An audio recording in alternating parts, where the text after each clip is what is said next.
शुक्रवार व्रत कथा एवं पूजा विधि।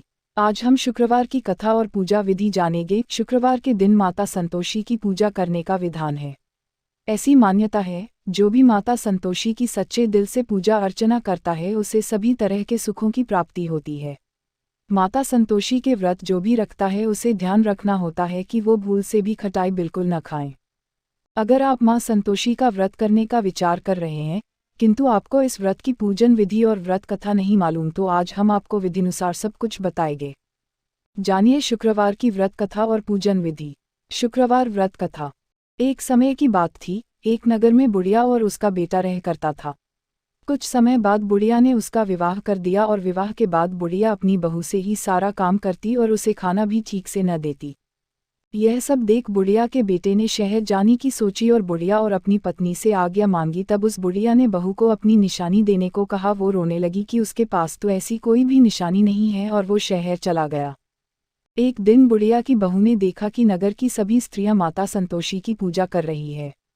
उसने भी इस व्रत को करने की इच्छा व्यक्त की और उन स्त्रियों से उस व्रत की पूजा विधि पूछी। एक लोटे में जल और गुड़ और चने का प्रसाद लेकर माँ की पूजा करें और इस दिन खटाई बिल्कुल भी न खाए। उसने ऐसा ही किया। माँ की कृपा से उसके पति की चिट्ठी और पैसे आने लगे। बहू ने बुढ़िया से कहा कि जैसे ही शहर से वो आएंगे तो मैं इस व्रत का उद्यापन करूंगी। संतोषी माता की असीम कृपा से उसका पति घर आ गया और फिर उसने उद्यापन किया, किंतु उसके पड़ोस में रहने वाली एक स्त्री उससे बहुत अधिक चिढ़ती थी। उसने अपने बच्चों को खटाई खाने के लिए सिखा दिया। इसके बाद बच्चों ने ऐसा ही किया। इसे माता संतोषी क्रोधित हो गई और उसके पति को सिपाही पकड़कर ले गए। तब बुढ़िया की बहू ने माता से क्षमा याचना मांगी और पुनः उद्यापन किया। माता की कृपा उसका पति घर आ गया और कुछ समय बाद उसे पुत्र रत्न की प्राप्ति हुई।